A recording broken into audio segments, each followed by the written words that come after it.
Good day and hello. This is Aarnimetsa from PokerImania.com and today we are doing some 9max Hyper Turbos. And we'll start off with Hypers, what you need to know. Hypers, they are starting with 25 big blinds.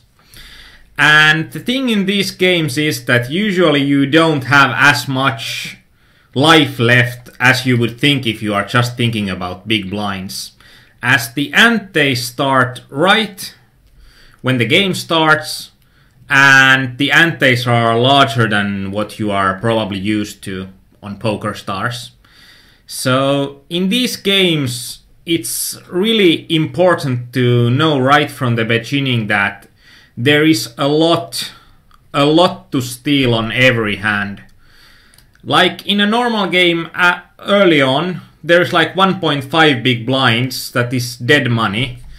But in these games, it's 0.1 BBs per person, that's the ante. So there's 2.4 big blinds of dead money in the pot. So that makes the optimal strategy, in my opinion. It makes it a lot more aggressive because stealing has a lot more value. And there will be some interesting spots, and because we are like 25 big blinds or less deep all the time, usually I don't recommend opening any larger than min raising, or it's basically if we are opening we are either min raising or we are shoving. And if there are a lot of limpers and we are having a good hand, then we can go for something like 3x or 4x depending on the amount of limpers. But for unopened pot, I don't see a reason to go larger than min raises. On that kind of a board, even though I don't think my opponent is hitting it, we are gaining some equity share if we are folding his overcards as well. And when he bets small, I think we need to call, and when he carries on the river, I'm thinking that we are going to be beat too often. He called the raise, he flat called the raise. Even if he's not a good player, or as I don't have any hands on him, I'd believe that he's not a good player, so then it's going to be, if someone that I think that is going to be a random player in these games is betting 2 streets, I'm assigning that they are likely that they are having a stronger hand when they are betting 2 streets. And Rig C, yeah, these are single table tournaments. In here, ace-7 off with about 10 big blinds against the min raise, it's going to be completely on the edge, and it would depend a lot on the opponent. I think against a general player it's okay to shove, but it's going to be so close. If our opponent never folds, ace-7 off is not going to be a profitable shove. But I think a general opponent will have some crappy cards in his range when he opens from the cutoff. And Theo asks, do you min raise also from SB versus big blind situations? Yes, and it's really profitable, because if you are counting the amount of chips, it would be probably optimal for the guy in the big blind to never fold against the min raise. But I'm finding that general big blinds are still folding about 40%, so it's going to be printing money. Especially when you are always you are having equity. And Rixie asks, is this your main game? I'm not sure that has 9max Hypers ever been my main game. During one year it was the game that I made the most money on, but I played more 6max Hypers during that year, for sure. With Queen 2 suited, if this was like ace-2 suited, I would probably be shoving, but I think like, even though these guys are regs, I think a general reg in these games is going to is going to play too tight and is going to be someone that we can abuse with wide min raises. And when I get 3-bet, it's going to be easy with a hand like Queen Deuce suited. The plan is to go for min raise folds and exploit the tendencies. And right now my main game has been spin and goes. Practically since the spin and goes were starting. But this is one of those games that I have liked this format a lot. So this is, I think, the 9-max game. And in here someone shoves for 5 big blinds. It's going to be really close and it depends on how wide this guy is shoving. I believe if he's shoving over 25% there and the guys behind us are tight, I think then it becomes a call. And if I would have been in the big blind, that would be pretty much a no-brainer call. But when there's 3 people behind me, then it becomes, then it starts to be a lot nastier. Because of the stack sizes and the amount that's already in the pot, I'm going to be just shoving weak pocket pairs here. And hello Skyphosis, hello Ahille. So, welcome everybody. And I like these hypers also because in many other game formats we need to pretty much take extra tables and it always takes a toll on my concentration if I'm having 10 tables open at once and most of the tables are outside the screen and I need to take care of those tables as well and trying to concentrate on the 4 tables that you are seeing. But with hypers, because the average game length is going to be about 12 minutes and I think the longest games are going to be 25 to 27 minutes and most of these games are going to be over in about 17 or 18 minutes. We can pretty much just open these games when we require new games.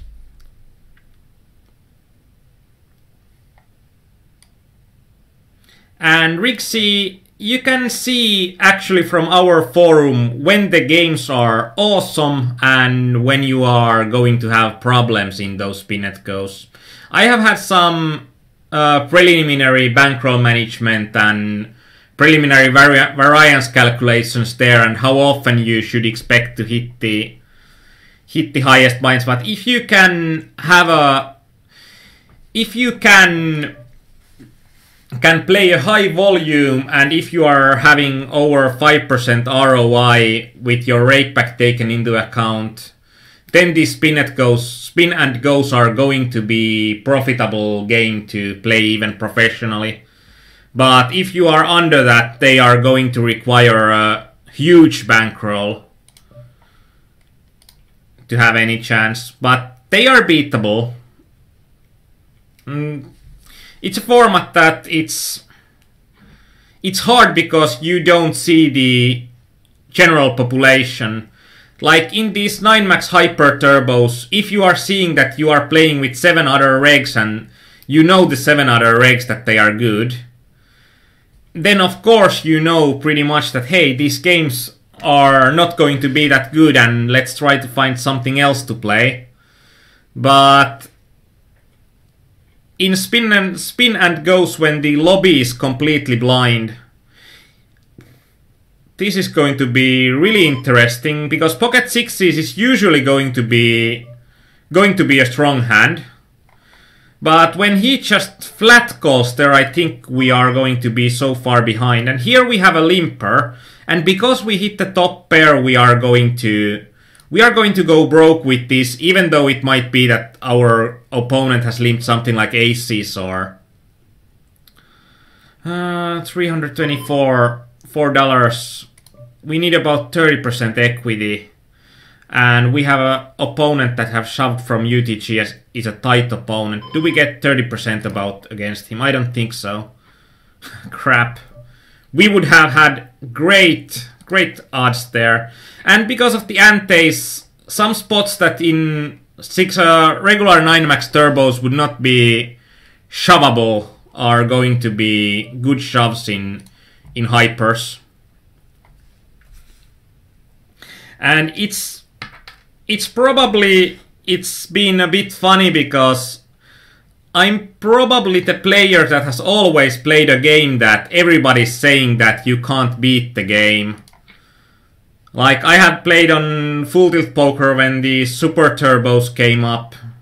I played those, and then I saw on multiple forums that everybody said that those games were not beatable, and I was making over $1 a game at $20 games. So that was fun times. And Rixie asked, do you think that 180-man hypers is a good game to learn push and fold quickly, chip EV?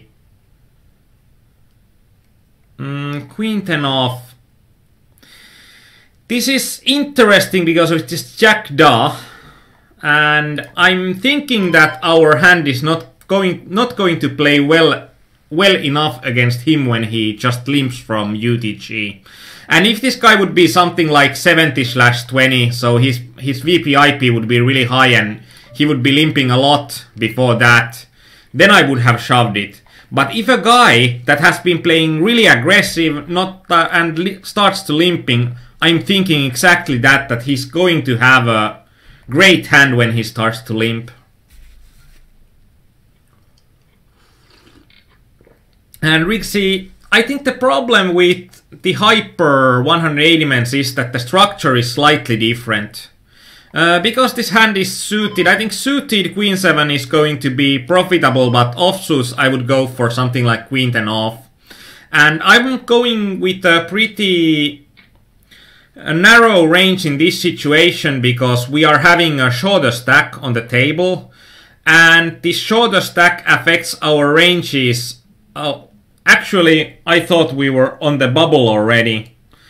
And scratch that when we were just 5-handed. If we would have been in the bubble, it would have mattered a lot because we are going to be we are going to mainly be the next one out after the smallest stack, so. And this is a good reminder that you should always have your info tab open. And Skyfos is same with 50/50s, in my opinion, always at least 5 to 8 regs. Well, I have seen a player Sharkscope graph that was pretty awesome, and he played like every single. And because this Cloud CCL is going to be all in on the next hand, I'm going to fold this because I don't think that the Cloud CCL is ever going to be folding, and there's a good chance that our big blind gets missed. And something like ace something I would be shoving because then we are having better equity against the guy that's going to be all in anyways. And so we missed the big blind. That's also something that you need to know in hypers because it's going to be a lot more important in hypers to know the big blind rules.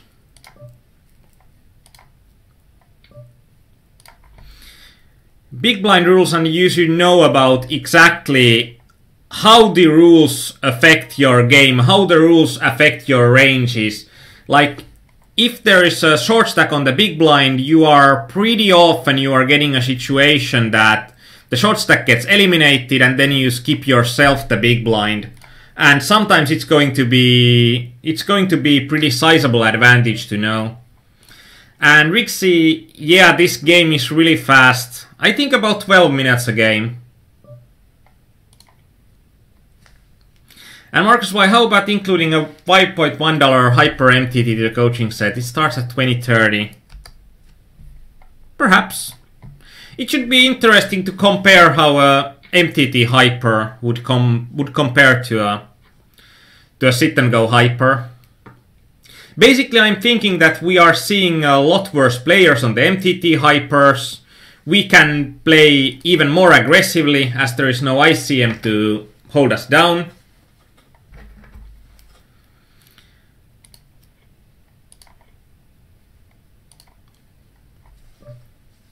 And like Rixie, also one point that draws the average game time down is that a game can last, I think my longest games have been over half an hour in these games. And in here, because larger stack than us is... I think in these situations, this might be a situation that we would need to fold kings even. So that's going to be such an awesome situation to look through. So let's mark the hand down and let's go for it later on. And in this situation, when we are having about the same stack sizes as the Jackdaw guy here, then I'm instantly starting to calculate that if we are going to be the first one all in, and I actually made a huge mistake in the calculations because it's going to be 270 chips for just the blinds, and so it's going to be just that the Jackdaw would have been all in before us, so I made a huge mistake in that game. A huge mistake. And that's something that's a lot more important in hypers than in turbos. It's going to be useful in turbos to know your exact situation, but there will be a lot more of those situations that we are having really huge blinds compared to our stack size, and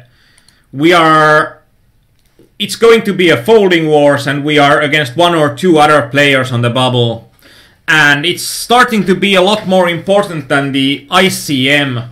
It's starting to be where the big blind or where the button is. So like the guy that's if there are 3 small stacks, the largest stack can be at a disadvantage still if the situation is that the largest stack is going to be the first one all in.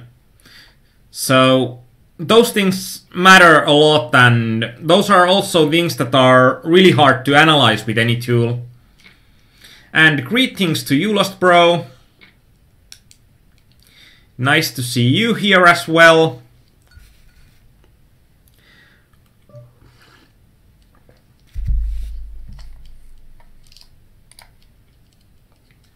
Is next Tuesday going to be in English or in Finnish?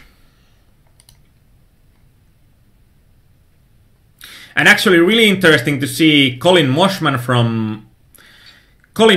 in the $15 Hyper Turbos, because I have always thought that Colin Moshman only plays games where there are double-digit ROIs attainable. And Yuri, good evening.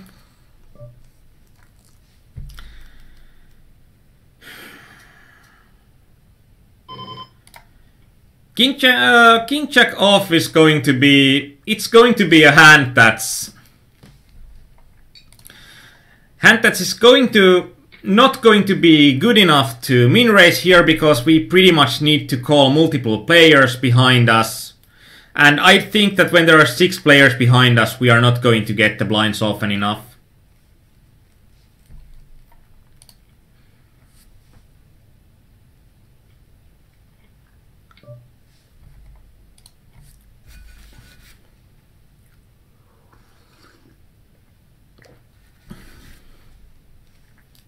And that's going to be it. Like, if we are having something like King Jack off in these situations, like something like Ace Jack off, it would be easy to min raise because it would be value hand against all of the short stacks on the table. And it's going to play, or it's going to be a raise call pretty much against the whole table. But something like King Jack off, when you are not having enough value, then it's going to be harder. 9-8 suited, it's going to be a well-playing hand, and I think opponents are going to fold too often. And when we get 3-bet, it's going to be an easy hand to let go. Even though when an opponent, if he would have 3-bet smaller, I would probably be enticed to call his 3-bet, because the pot is going to be so huge with all the antes involved.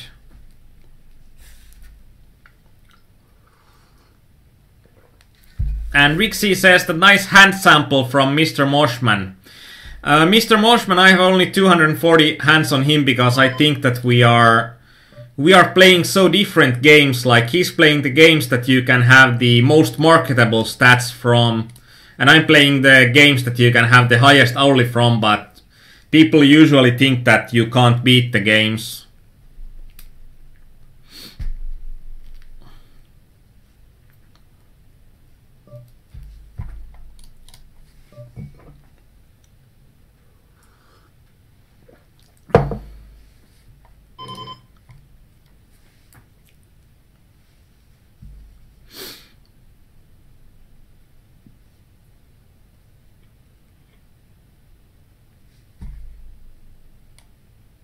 And Ahille22 says that half of the month already passed and I have only 2.14% ROI at 50/50s, 600 games. Do you think it's okay to move up if I have the bankroll?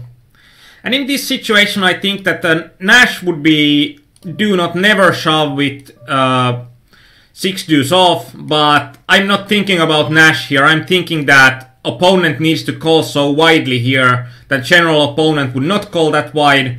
And even against something like 30% calling range, it's going to be wildly profitable to shove 6 deuce off. And Ahille, if I remember correctly, you are playing $1.5 games, and $1.5 games to $3.5 games, it's a special level, and I think most good players are having really similar ROIs between 1.5 and 3.5. And that's just because the rake is going to be significantly lower in 3.5s, and I don't think the opponents are going to be that much better. So it's actually going to be interesting. I think suited ace would be a good shove here. And if these guys would also have 300 chips, I probably would have shoved. Even though we are really we are having a large stack size against the Reinalex, it's going to be really hard for him to abuse me in that spot. So I think if you are having a positive ROI in 1.5s and your EV is also going to be good, then jumping from 1.5s to 3.5s in 50/50s sounds to be a good plan. I think like on that level, any positive ROI is going to be good.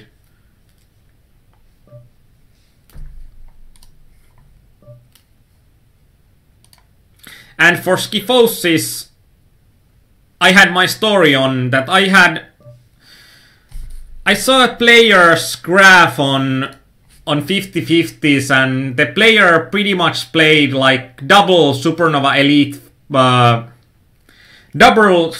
Elite rake and played break even in 50/50s without any game selection, and played pretty much everything from 30s to 300s. And that enticed me a bit, because even if you are playing break-even but you are going for Supernova Elite, you can still make like $3 a game that you can play 60 to 70 games an hour.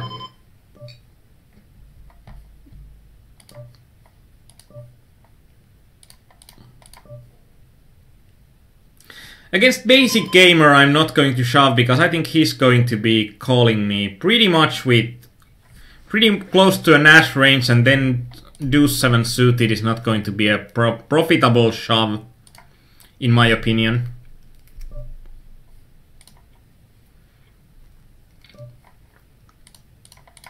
So with this low stack depth, we are going for Nash equilibrium, and we are going to adjust it that we are going to adjust it for the antes that are involved. Like the big blind effectively is going to be 2.13 big blinds in these situations.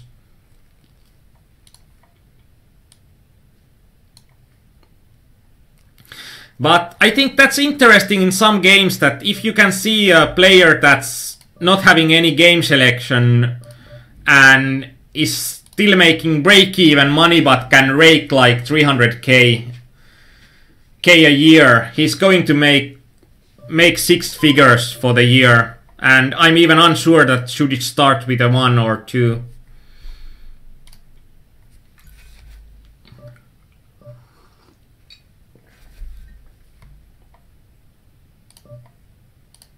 And Skyphosis, I feel that 50-50s are going to be worth it if you are going for Supernova Elite.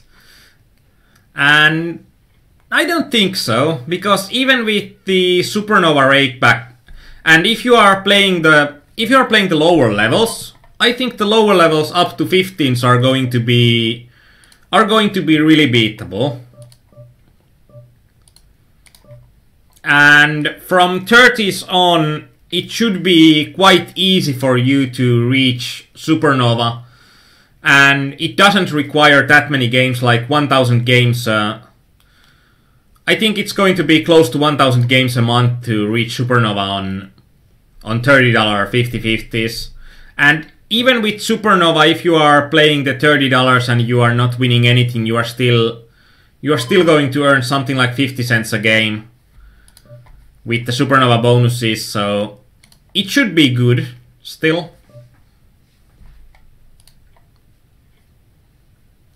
Because the rake is going to be so high, and I think like most of the guys that are playing break-even are being either too harsh on themselves, because you should always be comparing to like how much money is coming in from the games. And if you are playing a highly raked game and you are doing break-even, you are still beating the rake. And when you are beating the rake, there is an opportunity to make money. And good reminder. Did I take the MTT?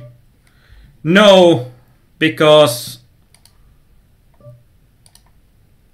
No!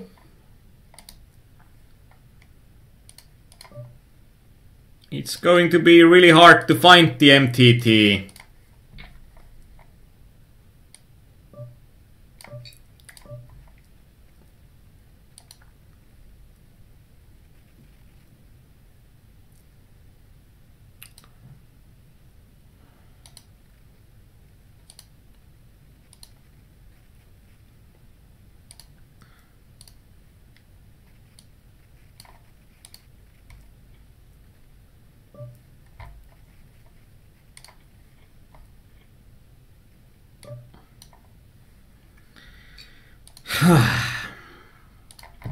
It's that you are concentrating on something else.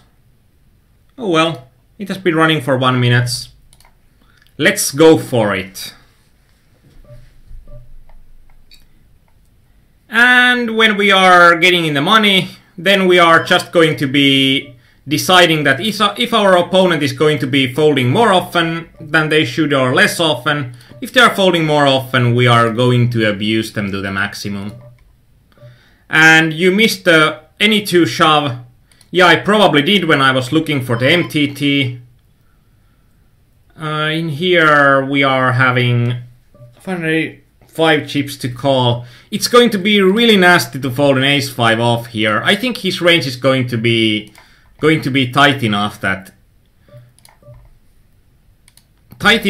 it's not going to be profitable for me to call with ace-5 off, even though we are getting great pot odds.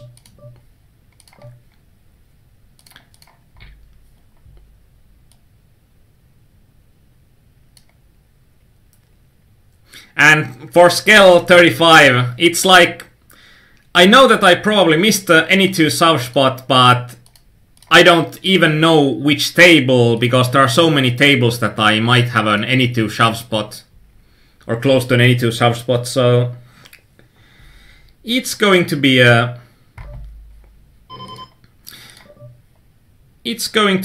bit nasty, and if your concentration is somewhere else, these games are going to be pretty tough, because you are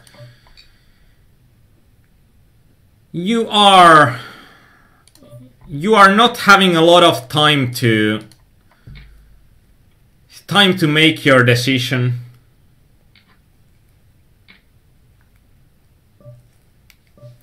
And Skyphosis says that he has 10 buy-ins and minus 10 buy-in days on 30s. It's like it's going to be like sit and goes are going to be higher variance than 10 buy-ins a day in general. I think that if you are playing with a really high volume, this is going to be really close.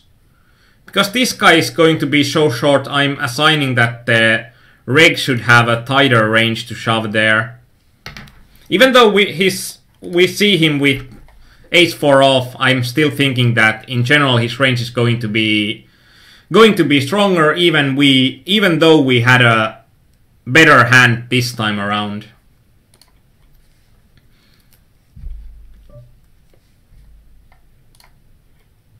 And so we are looking at the $5.1 Hyper Turbo, and what we can see instantly is going to be that the antes are about twice as high as the sit and go structure. So stealing makes a lot of sense here.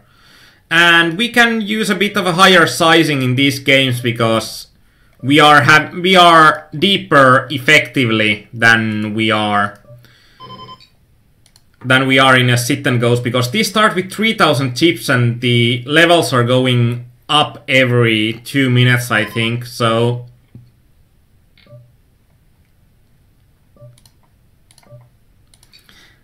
and Theo, you would have called the ace-5 offhand bottom right. You think it's a bad call?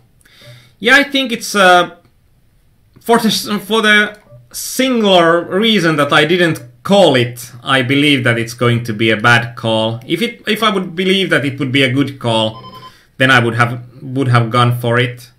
We are having a player that has been folding a ton before this, so we are going for a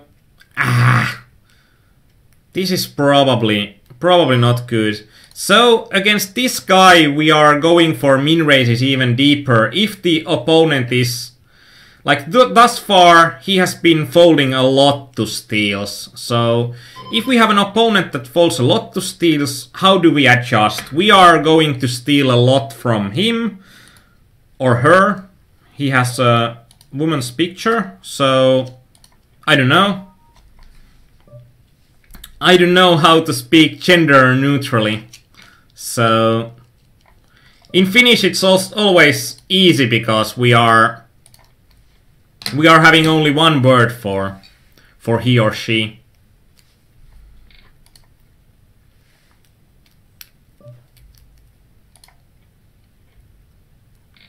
But the basics for the ace-5 offhand is that our opponent shoved from UTG.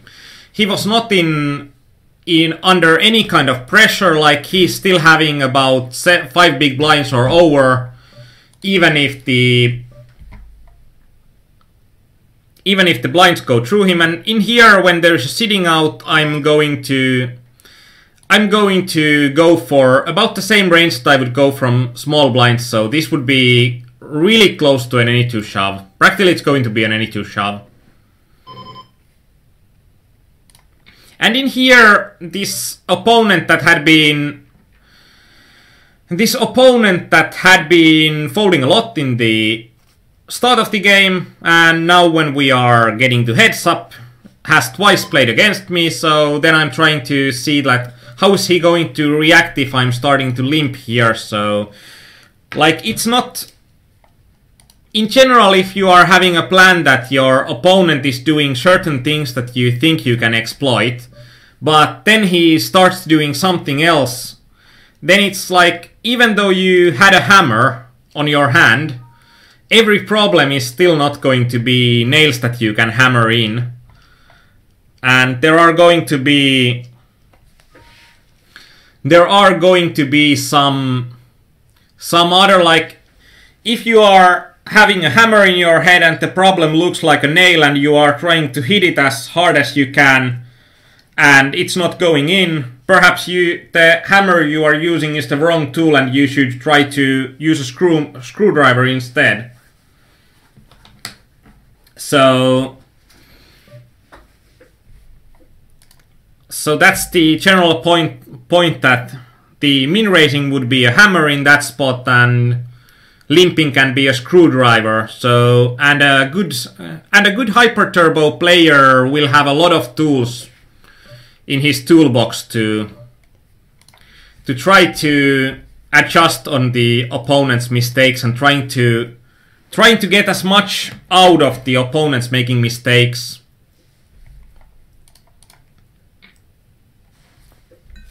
And when I'm saying that in general in hypers, I believe that the min raise is going to be the way to go.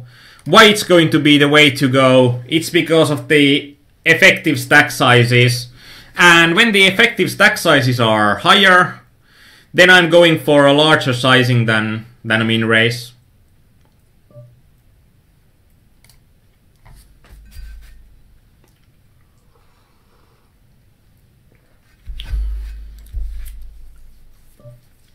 And actually right now that I have been just taking these $15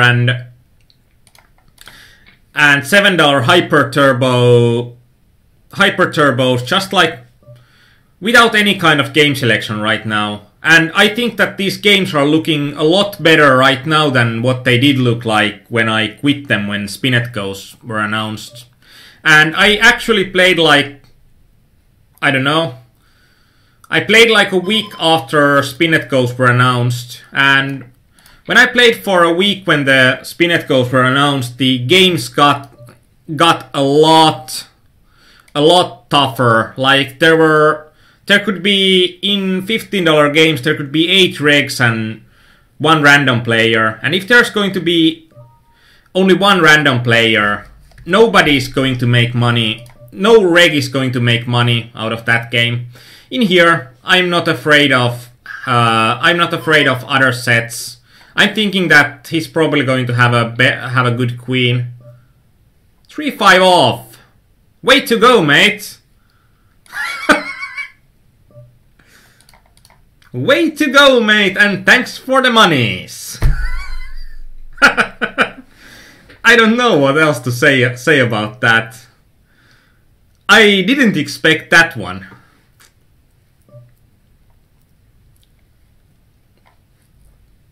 In here, when we are having a limp, a ton of money already in from the antes, I think shoving is actually...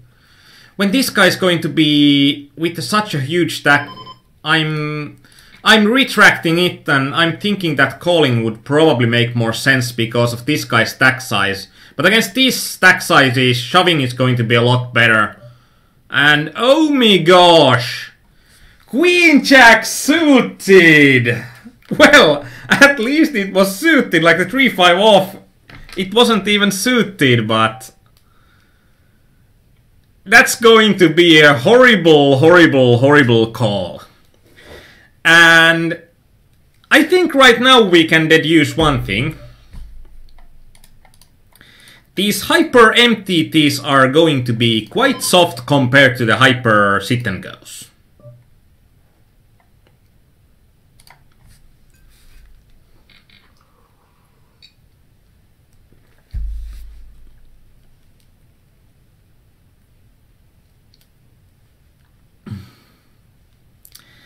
And like in hyper sit and goes, we have seen some like minor stupidity, but in this hyper turbo MTT, we have been seeing some. It's like it's not mild anymore. It's full blown stupidity.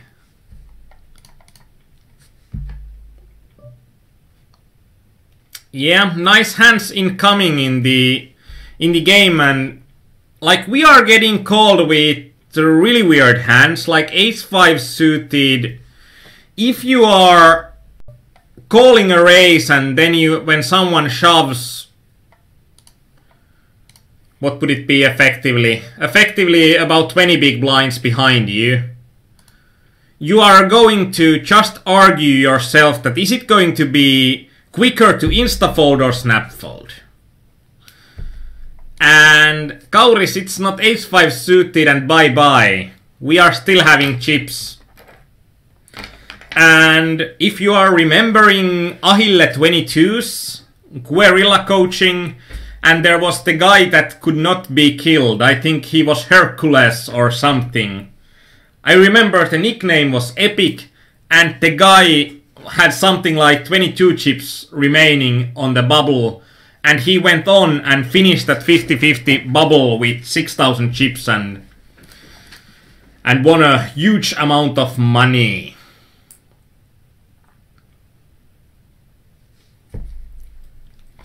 But this is also with the MTTs.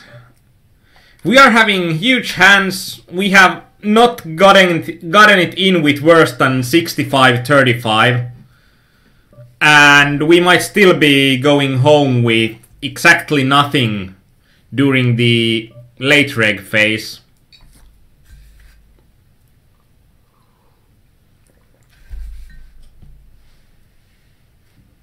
And now, how many players there are on the right upper table? 1,367 players.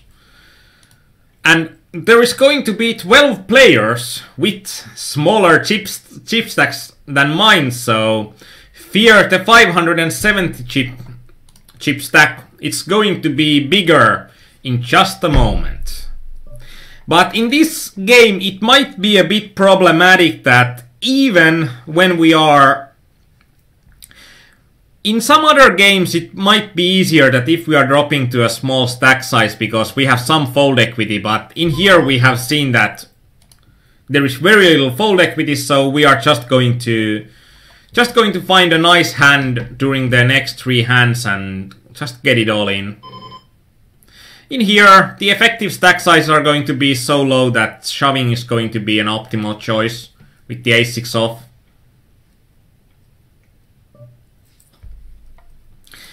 I think when we are having 8 players on the table, I think inducing with pocket tens is going to be slightly better than shoving them, but it's going to be really, really close. 324 chips to call. It's one of those things that if I'm thinking that the opponent is shoving with a really wide range and doing a desperation shove, then we can go, but without it, I don't think so. In here, antes are going to be so big, Jack-8 off is going to be decent enough hand.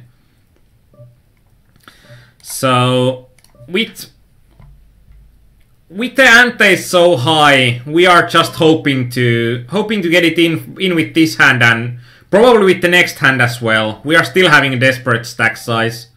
So, we are not thinking that we are ahead, but we are thinking that we are having a chance with a jack off.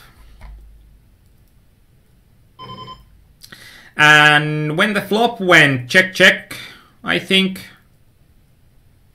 or did the guy donk? If the guy donked, it's going to be... If the guy donked the flop, I'm going to look really stupid when I do the call down. Well, perhaps the guy donked and I didn't look really stupid when I did the call down, but if he started betting on the turn, I don't think that he's going to have a king that often. Especially since he seems to be a really aggressive and loose aggressive type of player in these hypers.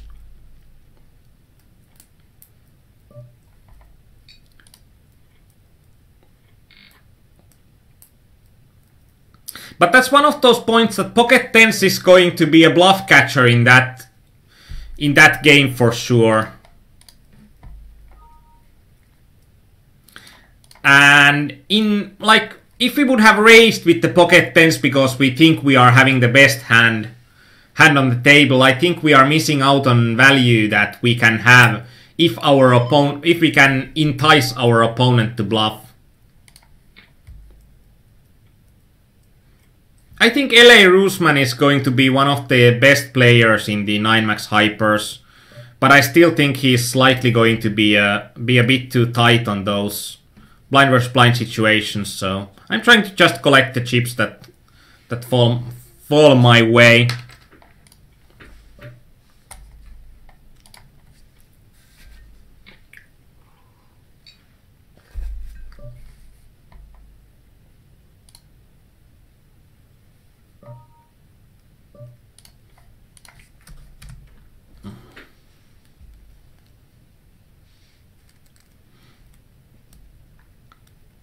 But it's sometimes that you are having even 4 tables. I think like if I'm playing 4 tables as my regular set, I'm going to get slightly bored. But when I'm trying to explain what happens on the tables and I'm trying to explain ranges and strategies and why do I do what I do and what could I do differently, then it's going to be that even these 4 tables are going to be a lot.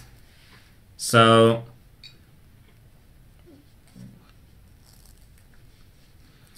and Yuri and Theo, a reminder on our forum, if you haven't pressed the add button on the top where the receiving party is selected and you are just pressing send once, the first send button press is going to go for preview mode, and the preview mode doesn't send the message.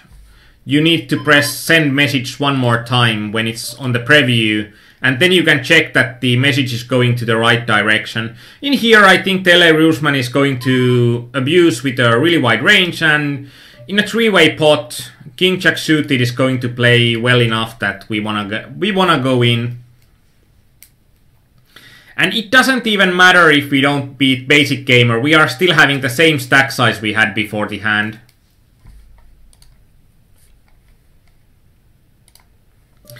And Rigsy asked that how many tables do I usually play?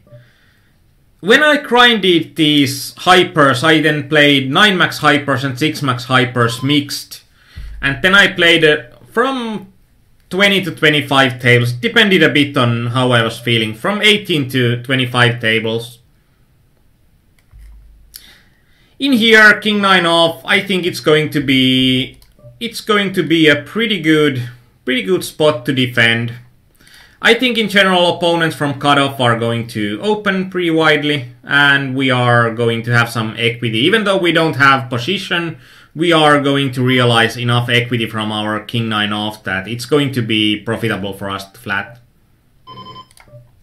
And because we are already in the money, it's going to be a good call with King 3 off, and we are having such a large stack compared to his stack. Then ICM doesn't punish us into getting in that pot that much, so it's going to be a good call. And it's going to be one of the interesting situations in hypers, or actually it's going to be in any tournament poker, because the prize pools are going to be so close together in 3-handed games. And like this, when we are all having about the same stack size, then usually the guy that's going to have the biggest balls is going to win. And it's going to be the guy that is going to be the one that's first starts to abuse the other guys. And for example, this spot starts to look a lot different when I'm having over 2k stack size and there are going to be 2 guys with about 1k stack size. So even if they double up, they are still going to have smaller stack than me, because then I'm going to get a lot of those any 2 sub spots, and I'm going to gain a lot of equity. And now when the Horst called us so wide, I think it's going to be that he's losing money, but we are also losing money, and that's probably something that we wanna review, and we generally want to mark it down. And in here, with the deuce 4 off, in general, I would wanna get another guy out of the pot. And now I'm just trying to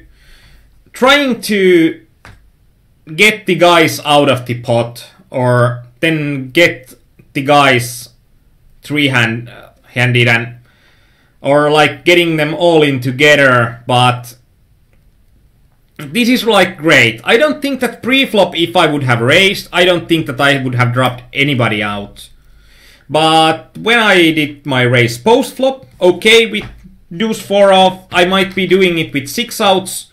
But if I'm having fold equity in that spot, it's going to be huge.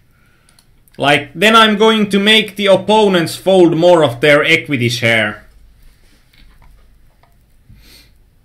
And yeah, this is madness. This is Sparta.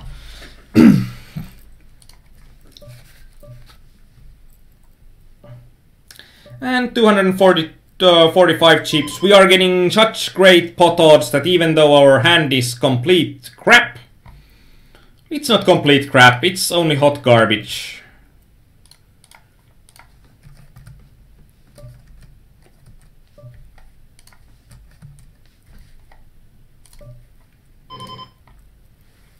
And in that situation, we are going to get good enough equity. And I think when people are getting like 3 big blinds deep, they are also getting pretty desperate. So I don't even think that the equity is that bad as it sounds like. It's probably going to be one of those spots that is going to be something to be reviewed for sure. And in here,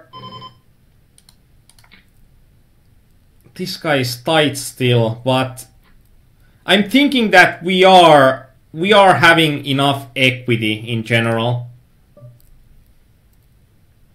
Whoa, we are having a good hand. So we are having ace jack off and we are hitting not straight on the flop.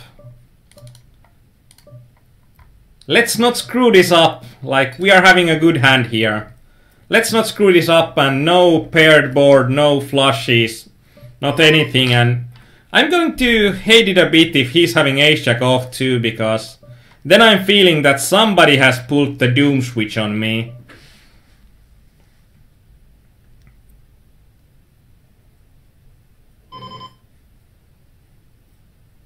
It would be nasty if he would be slow rolling me.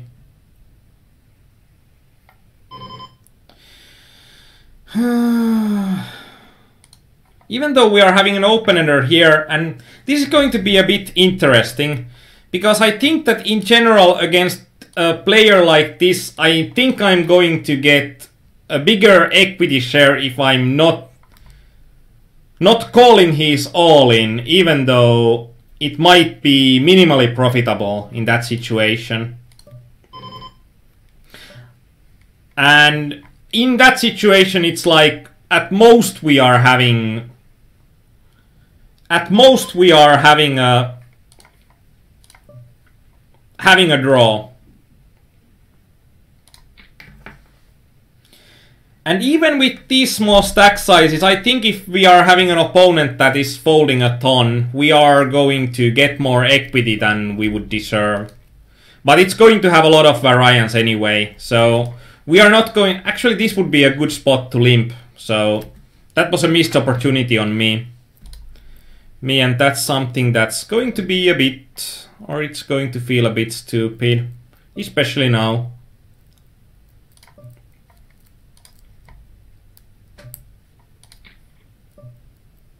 And Skifosis asked, like, how many tables of spinnet goes can you handle at once? I think if I would go like all out on just trying to get as much tables going as I possibly can, I think I could go for 15 tables. But like, if I want to play well and play well enough that it would be that I would have a good enough ROI to play them professionally, I have been playing like 10 to 11 tables, and I think even that might be too much. I think it might be that I need to take a bit fewer tables. And with about 6 big blinds, it could also have been a limp here, but it would be a really exploitable situation.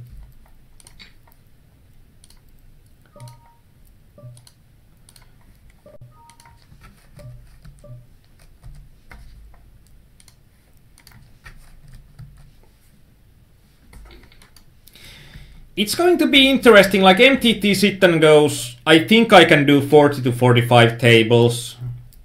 And on 50/50s there is a video on our YouTube channel that I play 25 tables of 50/50s and talk through the decisions at some of the tables. So that's going to be like how I'm approaching multi-tabling. And I think like also one point that I like to point out, that like good multi-tabling is not about being good at multitasking.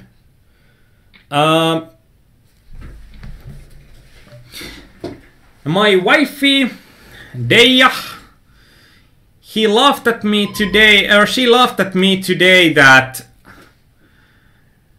how can you be so scatterbrained when you can play so many tables, but you are so scatterbrained when you are putting the sheets in the cupboard that you can't take two sheets that are the same color because you would forget which is which. And where should you put those? But you can still play like 10 tables of Spinnet Goes at the same time. But it's like the most common misconception of the all. Like, I'm not good at multitasking. I'm really bad at multitasking. But I'm really good at doing a single decision quickly and moving my attention off to the next decision, concentrating on that, doing it quickly, and then moving my attention to the next table, concentrating and doing the decision quickly. And it's going to be a completely different ball game than multitasking.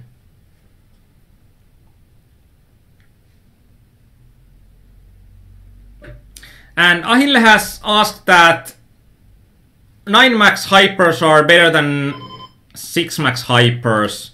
I think like in general in 9 max hypers you can have 1 or 2% higher ROIs than you would have at the equivalent 6 max tournaments. So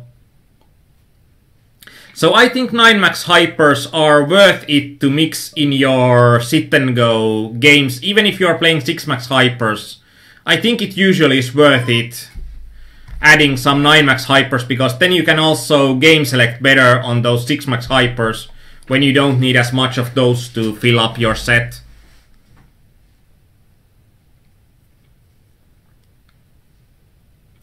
And I think like if you're considering the hourly, I think like you can get pretty similar hourlies from 6 max and 9 max games. Like even if you are getting the 1 or 2% more ROI in 9 max games, it's going to be balanced. It's going to be balanced by the fact that you are... It's going to be balanced by the fact that the game length is going to be slightly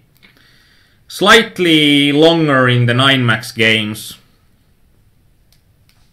And in here at the top right table, we had a situation that an opponent limped to from small blind to our big blind. And in general, I think that people are going to have really weak ranges to limp in those spots.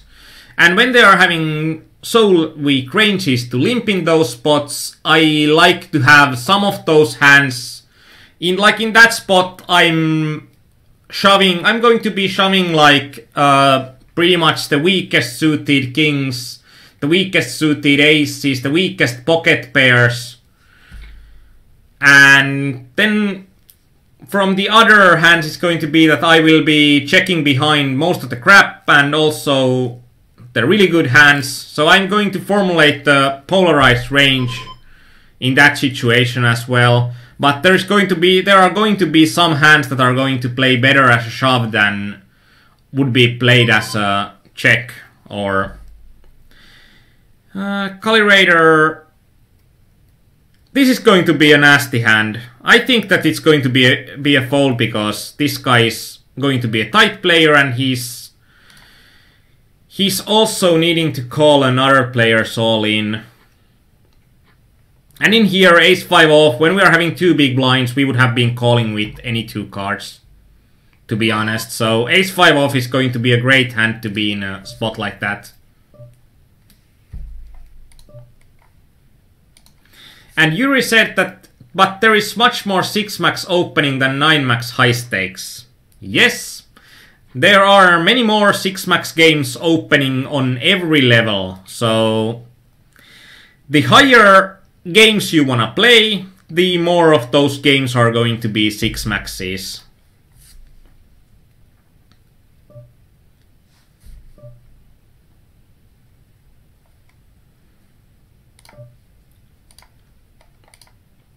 in general, I believe that people are going to be way too tight in these situations, and that's why I'm going to open.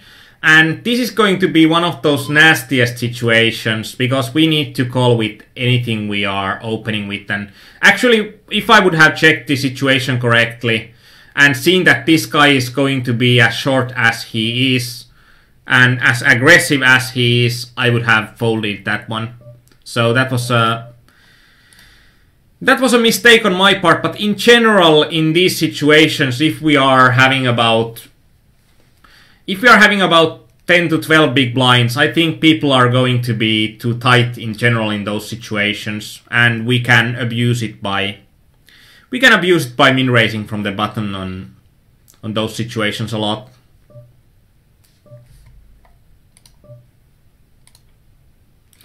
And Rixie has asked that what is Deia's main game. The game that she has played to the highest level has been 50-50s when she was a reg from $30 to $100 games. Then he has played hypers to up to 60s. And she has played MTTs, it then goes up the highest at run. And I think nowadays she has played mostly spin and goes to see how it goes.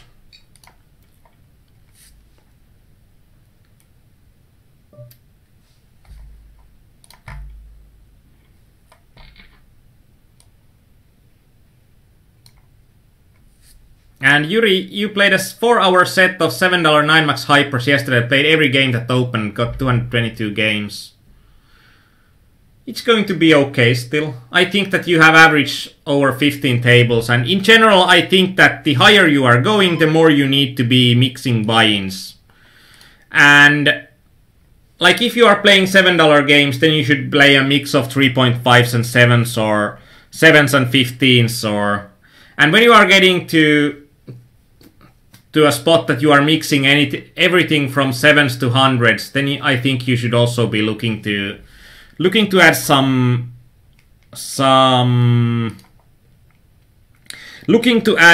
6max games as well.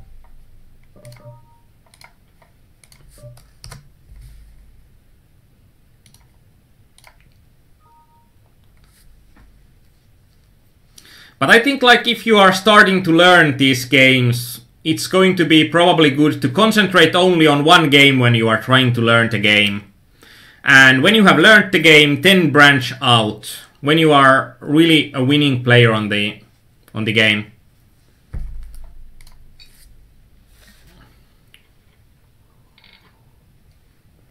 So it's going to be at the higher stakes of sit and goes, you are going to be mixing buy-ins and mixing games. And as Achille said, that 50-50s are easy to play many tables. 25 tables are equivalent of 6 spin and goes. I think I agree with you on that, because I think like I'm as stressed playing 40 tables of... I'm as stressed when I'm playing 40 tables of 50-50s than when I'm playing 10 tables of spin and goes.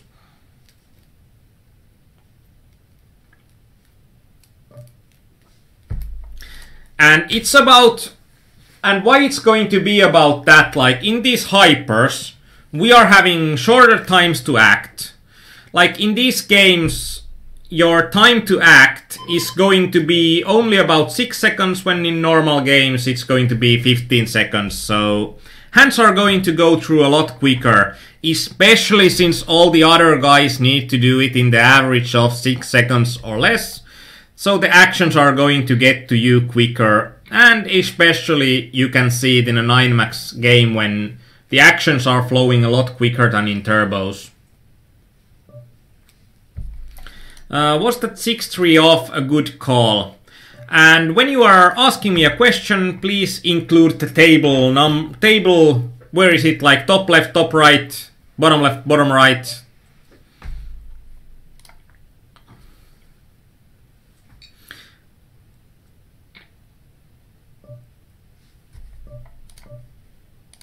And if I'm doing a call with 6-3 off, and I'm calling an all-in, it's always going to be about pot odds. It's going to be that...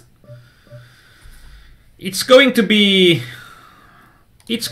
pot odds, and in this situation, even though there are 2 all-ins ahead of me, I'm thinking that when this guy is only shoving for 3 big blinds, there are going to be about 25%-ish range, and our ace-9 suited is going to play well against that kind of a range. But unfortunately, the savvy bird does not always catch the worm. And because of antes, like, if you are in a turbo sit and go and early on you are dropping down to a...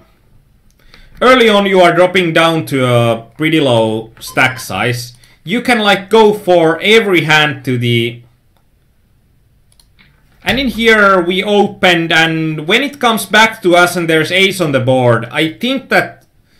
And there are 2 opponents that are checking. I think that it's going to be us so often if we just bet that it's going to be a good spot to c-bet as a bluff.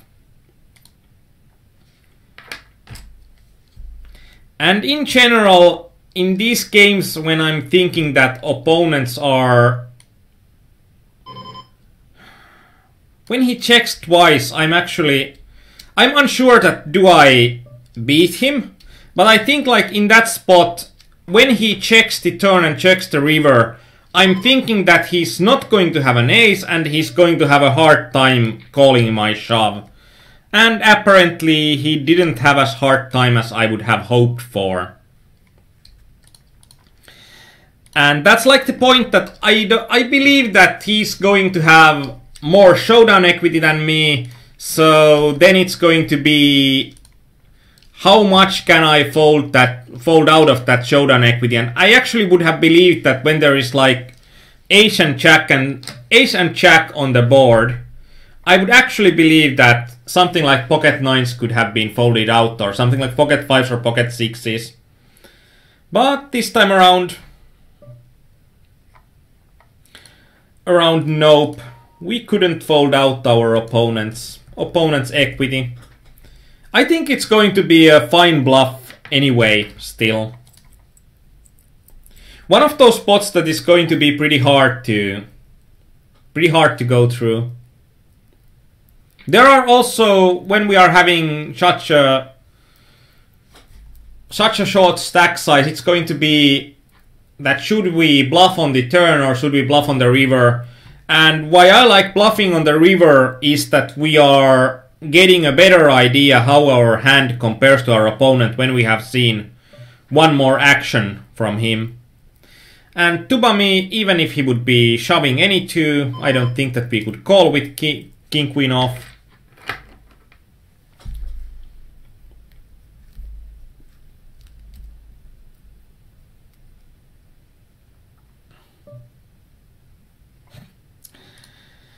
Nasty. Even when Colin Moshman is having slightly smaller stack size than we do, I'm still thinking that in here, actually when our opponent opened from UTG, we are going to be the big blind. I don't actually think that we are.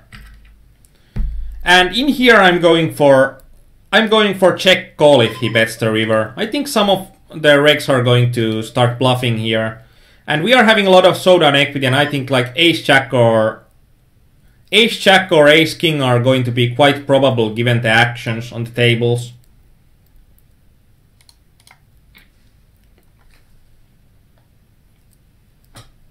We can add a lot of pressure, but also our opponent should like never, pretty close to never, be raise folding there. So we want to have a value hand, and we can't have a lot better value hand than that. And because Tubami has been abusing us, I think like, then I'm thinking if we have seen an opponent that has been abusing other players, I'm instantly thinking that tick, tick, tick, tick, tick, tick, tick, tick. Aha! We can abuse the opponent as well, because if he knows how tight the other players need to be in order for him to be shoving really wide, and he has shoved like, I think, last 3 or 4 hands when he got the big stack. So then I'm thinking that if he knows that other players need to be tight, he probably knows that he needs to be tight as well. So then I'm thinking that then I'm going to be abusing him and returning the favor.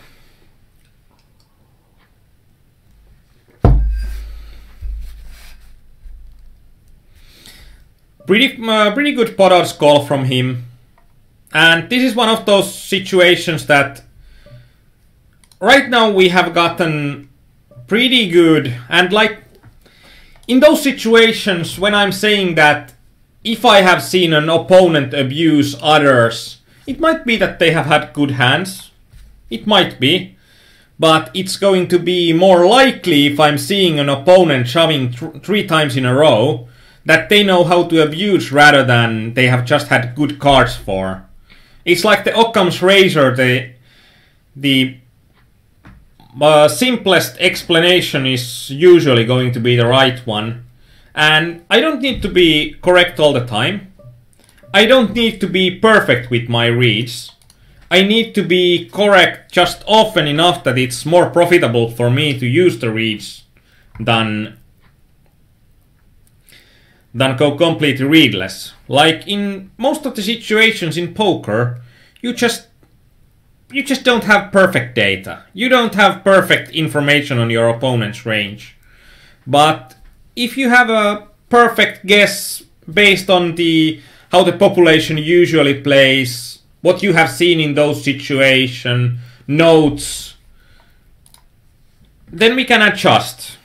And we can adjust on, even though we are seeing a small amount of hands, even from those hands, like against Tubami, we are having something like 15 hands on him on the bubble. But still I think that we are having a player that would know something about ICM when he shoves 3 times in a row when he's having the biggest stack than not. So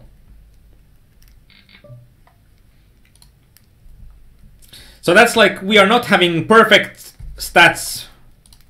We don't need to, like in general in poker, we don't need to have a 95% confidence interval for our opponent's range.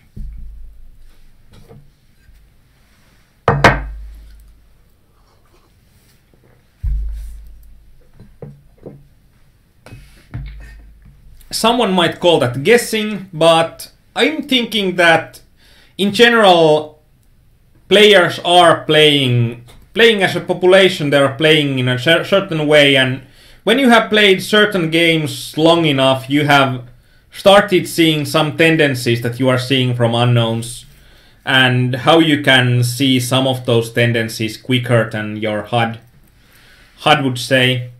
That's one point also why I want to keep those tables that are on the bubble or near the bubble. I want to keep them visible, because then I can see if an opponent is in the top right table. I would flat call this if I would have a suited hand, but I think with offsuit hand we are not going to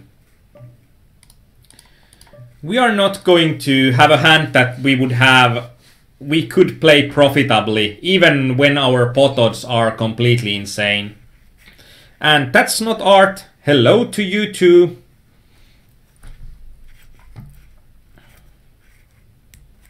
And if you want to ask on any hand, please let me know. Let me know the table. Then I can try to find it out from the tables, and trying to find out on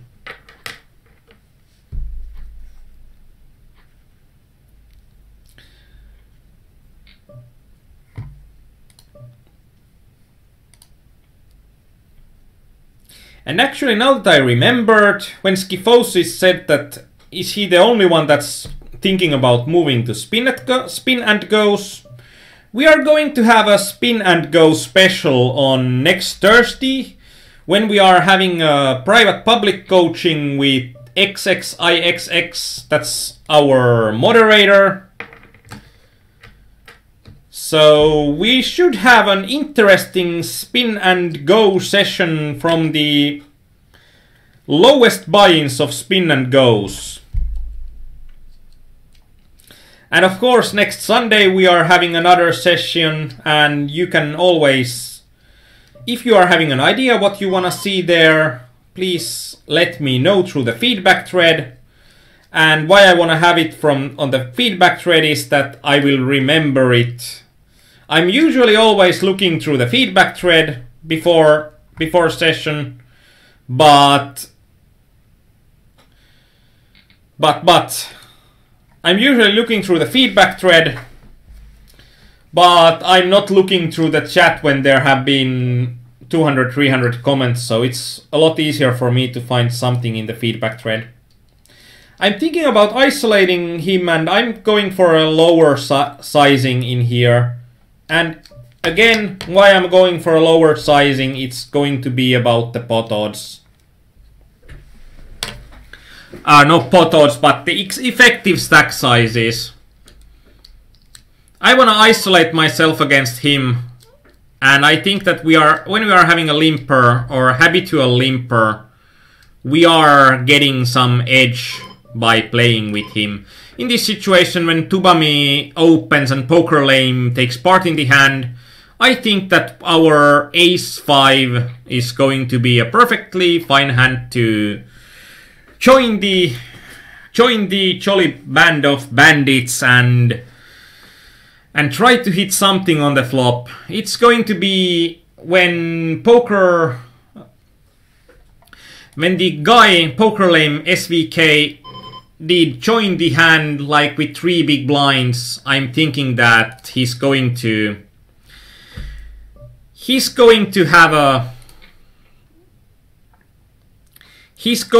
worse hand than usual, because there are going to be 2 people with just less than 5 big blind stacks behind him, so he's not risking that much as it would look like on top of the things. And it's going to be Thursday 90th, so in 4 days. And you can also see it from our forums Insiders. On the Insiders forum you can see the February timeline for Poker Coaching's global announcement. And I have heard it before that if you want to hide something like, when I worked in a company, if I wanted to do something that everybody has seen but nobody has read, I sent it as a public email, and I sent it as an important announcement. And nobody ever reads important announcements. I don't know if that's human nature, but that's just something that I have learned, that people are reading basic threads more often than...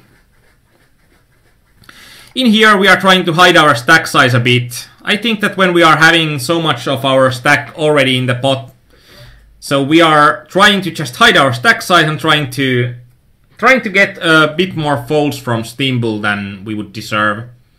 Unfortunately, we didn't, and there was a 7 that he hit, so I'm thinking that should we take one more set? Let's take a few more.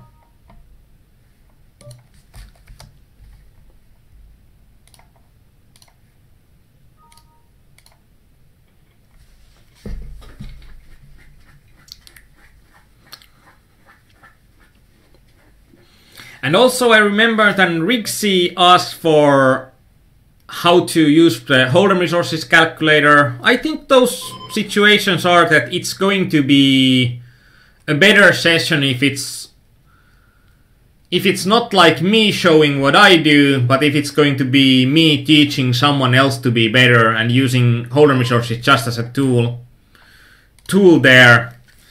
And that's why I would recommend you to look through the public private coachings with Neo 1186. Even though they are not about Hold'em resources only, there is going to be a lot of how to use Hold'em resources effectively in those videos.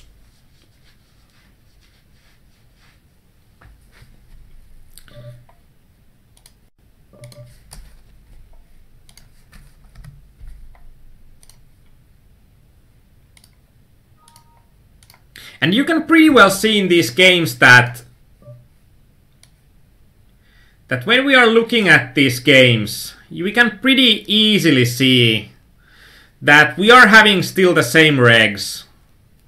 I'm having someone like Hate Monday here that I'm having 13,000 hands on my database. And it doesn't even have hands older than a year, so... And I haven't played 9max Hypers that much during the last year. So it's going to be... In these games, you will get to know your regs. You will probably not learn to love your regs, but you will get to know your regs for sure.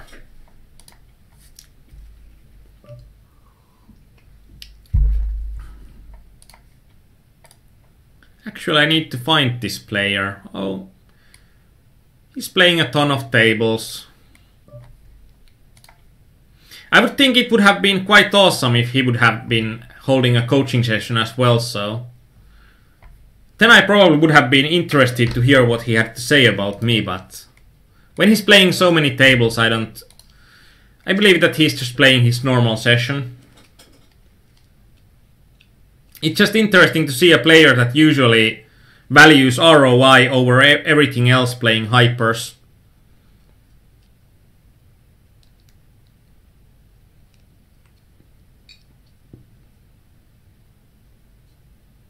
And Skyphosis, look at the mathematics of Spin at Go thread.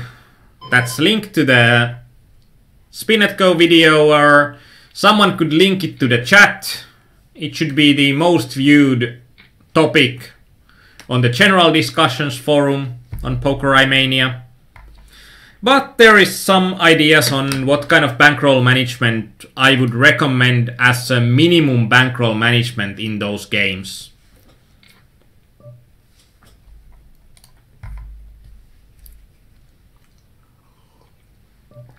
And it's going to be like every other bankroll management for poker. It always depends on your edge, and it always depends on your risk tolerance. And with risk tolerance, I mean that it depends on how much risk are you willing to take with your bankroll. If you are a working man and the bankroll that you are having represents like your daily wage, and you can easily replenish your bankroll, of course you can take a lot more risks with your bankroll. But if you are a poor university student that has no job and all the money goes to something else, and the bankroll is something that you have grinded from free rolls, and if you lose it you need to grind it back from free rolls once again, then you would want to have you want to take a lot more care for your bankroll, and you want to take less risks with your bankroll.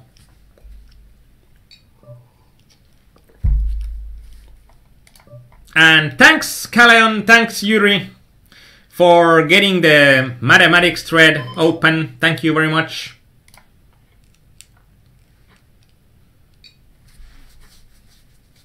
And that's not art. Have you already hit one of the biggest prizes in Spin and Goes?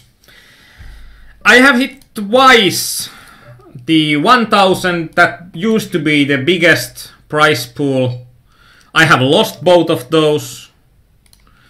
And the largest one that I have won has been a 25x.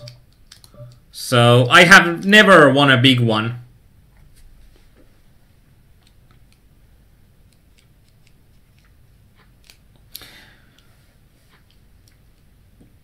And if you are like the poor student guy and you can't replenish your bankroll, then I'm recommending that use like twice as much as I have recommended for the different.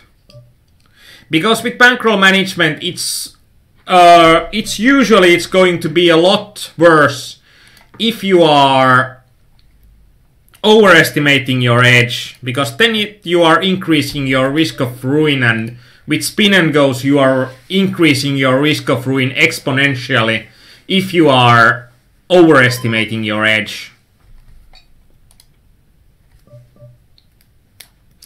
And Kauris asks, more tournaments today? No, these are going to be the last games I'm playing. I'm still having 2 tables on the side here as well. So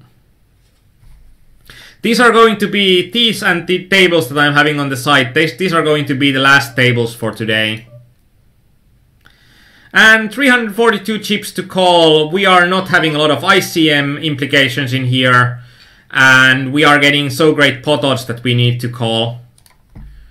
We require about 28% just looking at chips, and when we are taking ICM into consideration, I think it adds something like 4% there, so 32% would be okay, and we are getting, I think we are getting better equity than that.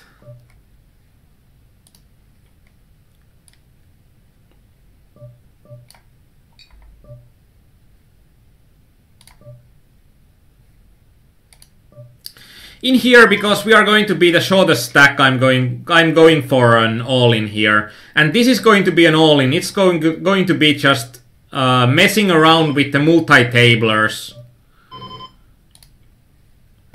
And like when I'm min-raising, I think I'm going to get more fold equity than if I'm shoving here.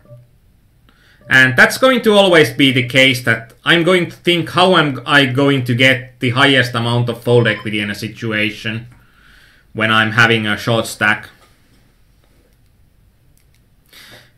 I think with the pot odds in the bottom right table, I think I would need to call any two. It's really close. 10-4 off is going to be a good enough hand out of the crappy hands than when our opponent is going to have an any two range. I'm thinking that it's going to be good enough for sure. And then I'm unsure about the weaker hands.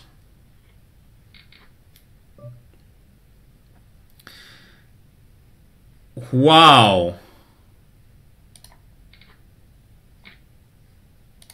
I don't think that was that great of a call when I already risked all my chips, and in here we are getting the money with the most permutations in the flop that we can have, so we don't need to be as risk averse in that situation, and it's going to be a great difference if we are going to three-handed with 1200 chips than if we are going with 200 chips, so that's going to be an equity decision.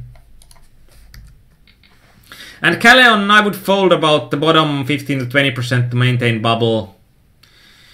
Yeah, we can fold the bottom even though it would be like slightly profitable to maintain bubble. But the problem is that we are going to give the money for the nastiest bastard on the table, that's the most aggressive player. And we like never wanna give.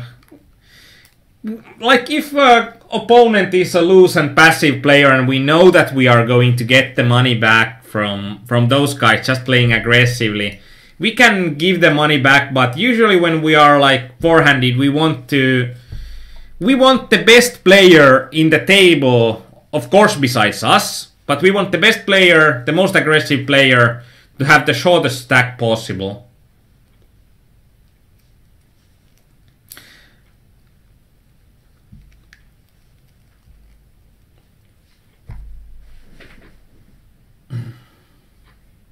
Actually, the 10-4 is about, it's probably something that I would need to check. It's actually really good to, it's probably a really good hand to think about pot odds. I'm trying to find the hand. There are just so many hands going on.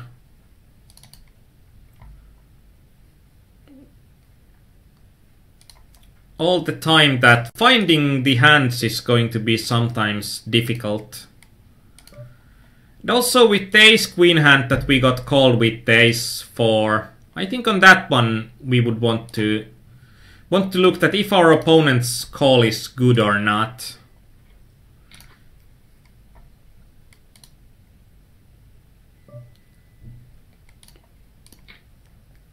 And Schifosis, it's like, I think that I'm pretty good at the spin and goes, And pretty much every day that I play 100 to 200 games a day, pretty much every day there is like at least one 20 buy-in downswing, 20 to 30 buy-in downswing at least.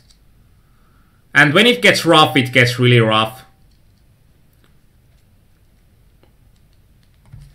In the top right, I think 9-7 suited is going to be one of those middle hands that, like, in general, I would like to min-raise here with a polarized range consisting of hands that are not going to be strong enough to shove and be a really profitable hand to shove, and also hands that I don't want to be inducing with. So my range is going to be in those situations. It's going to be polarized, and I think that fits into neither range. It's not a good bluff. It's not a good induce. So then I'm going to just shove it.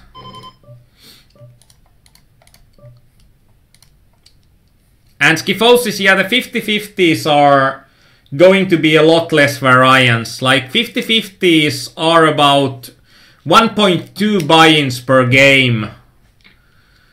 Like the standard deviation is about 1.2 buy-ins per game. And in spin and goes, the standard deviation is about 5 buy-ins per game. It's actually really close to 180-man games. Would you have min-raised 9-7 suited without antes? I don't think so.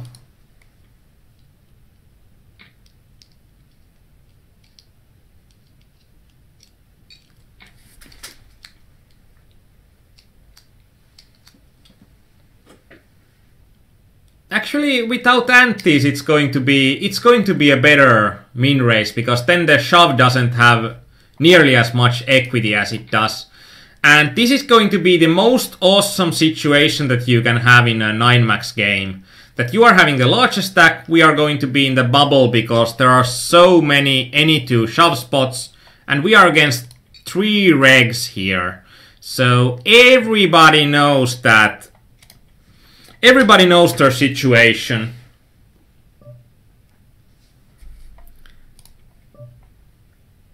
And this is like the Daikatana commercial that John Romero said that I'm going to make every one of you my bitches, and that's going to be exactly what happens in a hyper 9-max when the stacks are aligned like this.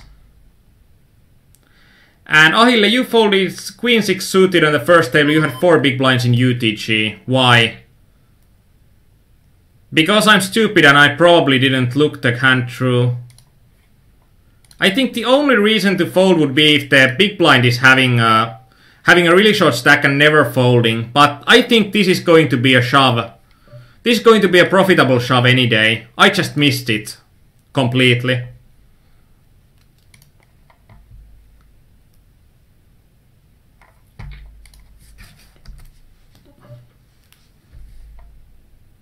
And I think just like John Romero, that if some of these guys is going to be watching the video on YouTube, they're going to be so angry for me that I'm going to get so much shit. So, but actually, Ahille, that's a really good call. And Queen 6 suited is a min-raise accidental fold. Actually, it would probably be better to play as a min-raise, because then you can hide your stack size somewhat. And Liffex got pocket 9s. I think on that spot it's something like, even though he knows we are going to play any 2 cards, it's going to be that he needs something like pocket 8s or better to call. And he got pocket 9s, so... Nasty, nasty, nasty.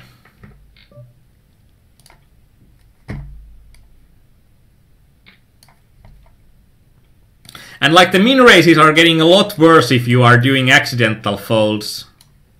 So don't do accidental folds. Those are not financially profitable. And everything you do on the table should always hinge on the financial profitability. And this is one of those spots that our risk premium is going to be so high that even when we are ahead of his range, we just can't be calling. I think in this situation as well, if he shoves, we can't be calling even though we are having slightly larger stack. But it's going to be a lot closer. If we would end the action, perhaps then, but with a hand like ace-10 off, I don't think we can call. We can call, and I think something like ace-queen would be a call there against Hate Monday.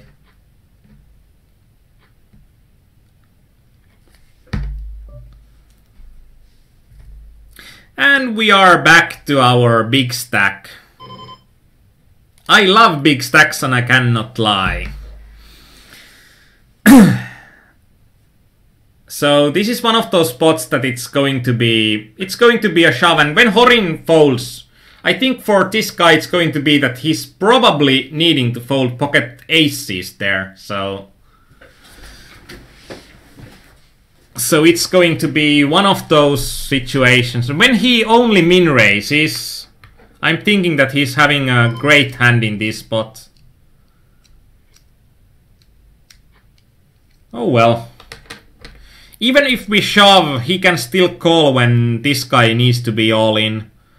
So it's a really good play for him to be min raising there, I think. Because then he's having a better chance of getting this guy to be all in. So for this guy, min raising is a great play, and min 3 betting is a great play for this guy. So that's also one of those spots that you are hating when you are playing against regs, because I think both players played it played it really well. And yes, the small blind should never shove in that spot, because then if we call, this guy can easily fold, and that makes his min raise so good. Ahille, yeah, everybody played great. I think perhaps except us, because I think we perhaps should have gotten all in. It depends a lot on this guy's range in that situation. And as Yuri said, that it's always a trap if you push. It's like a Schrödinger's trap. Not Schrödinger's cat anymore, Schrödinger's trap. Like, it can be a trap or it cannot be a trap. But you don't know until you try. And it can be either one. And if you don't shove, opponents are showing you bad hands. But if you do shove, it's always going to be pocket kings or pocket aces, and loser. So it's like a situation that you can't win in. And this is going to be a nasty situation for Horin, because I think that he's going to be all in first.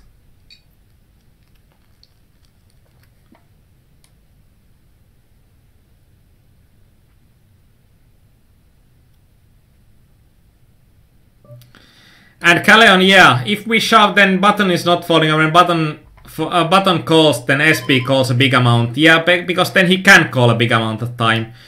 King 9 off is going to be a good hand, and even when he calls, it's going to be a good hand. And now we are screwing this guy's equity, because he's having the shortest stack here.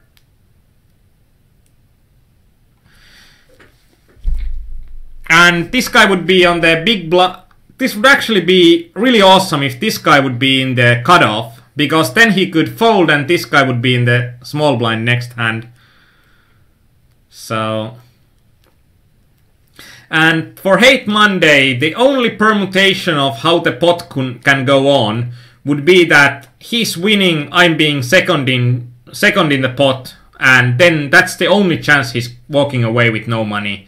If I win the pot, it doesn't matter who's the second or who's the third one, because all the money comes to me. But when he has had the larger stack before the all-in, he would be the one that will be in the money, even though both players are having 0 chips on the same hand. And then so if I win, it doesn't matter who's the second stack. if he wins, he's the second stack, he's still going to have some chips left. So that's not going to be a catastrophe for him. And I think there are like 6 permutations that you can have, and 5 of those is that Hate Monday gets money or gets chips. And there's the one permutation that he's not going to get money, he's not going to get chips, but he's going to get screwed.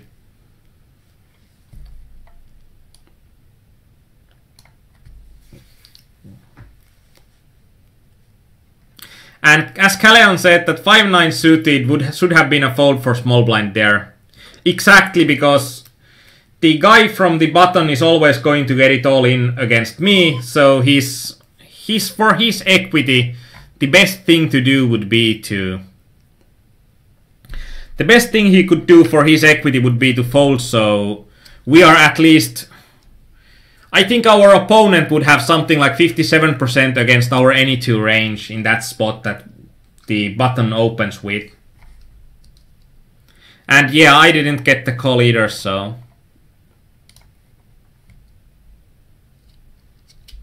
Okay. So, we are going for some post-analysis on these games. And today, our session looked like this. And this always makes me a bit of a sad panda to see this. Like, we are winning 5 buy-ins and our EV adjusted graph is about 5 buy-ins on 33 games, which would be awesome. But then our real money graph is about the same in negative, and that's going to make us a bit sad. But you can't win them you can't win all the time. So there will be 6 hands to look through. I need to close Poker Stars because Poker Stars cannot be used at the same time as the Hold'em Resources calculator.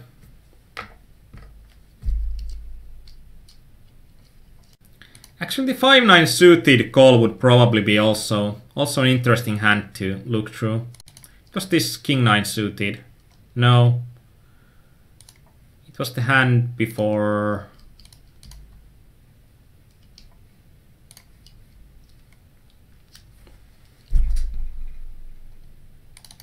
King-9 off. Now let's mark it for review. And now we are having 7 hands to look through. So let's start with the first one. I think in here the question is that what do we think about Hate Monday's call with 5-8 suited? And we are pretty much going through it as if everybody would have shoved, because that's what it effectively is. So view hand details. Let's take the... And because we are going to think about it as if everybody would have shoved, we are viewing it as a basic hand. Because when we are all regs, it's going to be pretty much the exact same situation. And we are looking then if Horin shoves... And this is going to be a really crappy range. I think like in this situation, a machine that just crushes the next hands is not going to be as smart as a human being for calculating who's going to be the first one all in this situation. And I think like if we are looking at a humane range, we are going to look at somewhere around this kind of a range, because we are looking at the hands that are clearly better. And even when Hate Monday calls, I'm going to be calling really wide. Because I'm going to get really good pot odds here, and I'm having really small risk in the situation.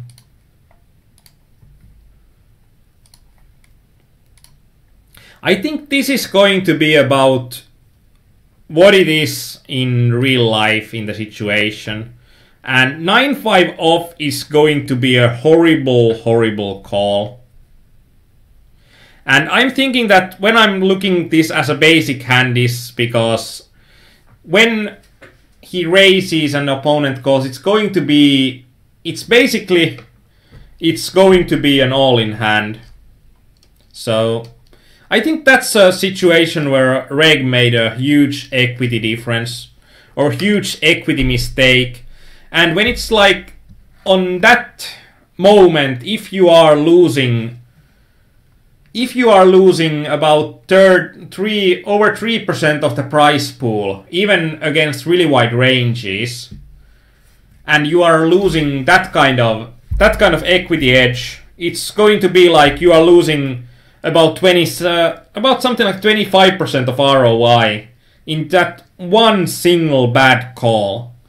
And that's like, if you are thinking that in those $15 games, if you are having 4% of ROI per game, you are going to be among the better players in those games for sure.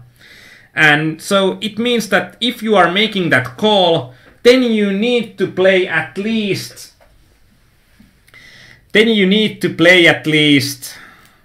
6 games well to just cover up for the one stupid mistake. So don't call 9-5 suited in those situations.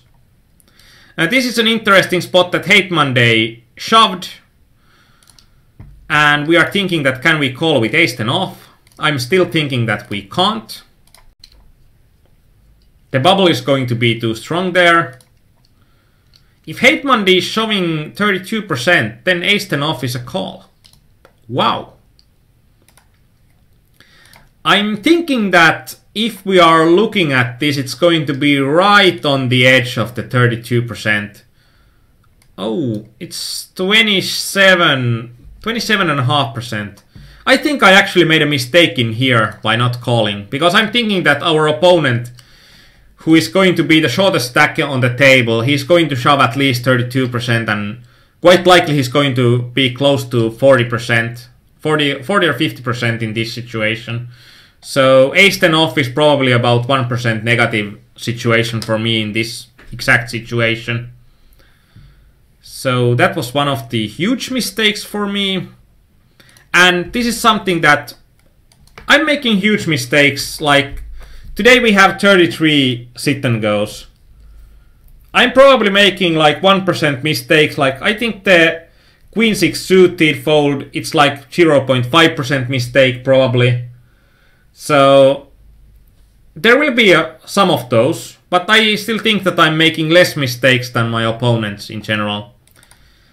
Let's see, this hand, ace queen suited. What's our question here? Oh, the question is that the opponent that calls from the big blind, is his call a good one with ace 4 off or not?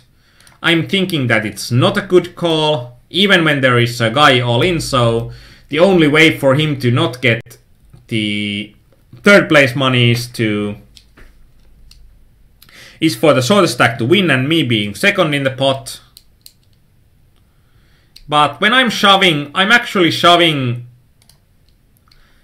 This is going to be actually pretty close, what I want to shove here. I might even go a bit tighter, because I'm thinking that in this situation generally,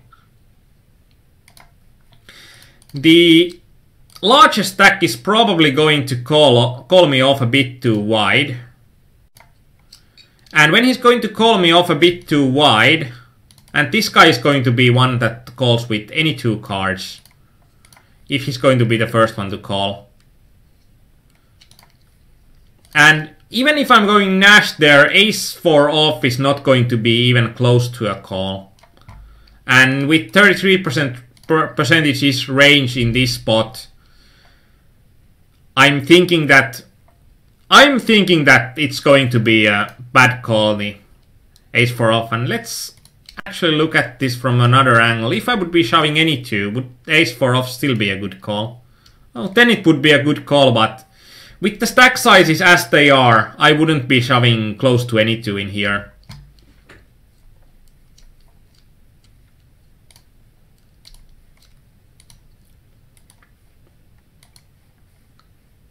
And this is also what happens in the tournaments. This was 10-4 off, that should I call with 10-4 off? These are like basic hands to go through. And if our opponent is shoving about 40%, I think that he's probably going to be wider and thinking that we are not calling as much as we should. And when he's wider, and when he's going to be the bastard that's going to be the most aggressive, I want to go with my plus EV calls. And I think 10-4 off is a plus EV call, but it's a marginal call, and there, as Calleon said, there will be value in letting the bubble go on. So this is one of those spots that probably the value of letting bubble go on would be higher than the value of 0.09. But then also there's going to be value that there's like one reg that's really aggressive, one of the most aggressive regs. There are two random players on the table. There is value in letting the bubble carry on, because the stack size would be really good. Like this guy would be 5.4 big blinds deep after that, and two guys with 4.7 big blind BBs. But also, if I win, and this poker lame SVK, that's the only reg remaining, so I'm having three-handed with these two guys that are randoms for me, it's also going to be a really good equity situation for me. So that's something to take into account, and because of this, that if this would be all reg table, I would be like all 40. What Calleon said, that let's just make the bubble carry on and get more equity through that. But because there are two randoms and one reg, I'm thinking that calling with the positive hands is going to be really good in this spot. Actually, this is one hand that I would like to have Calleon's input as well, if Calleon is still listening. That is my reasoning solid still.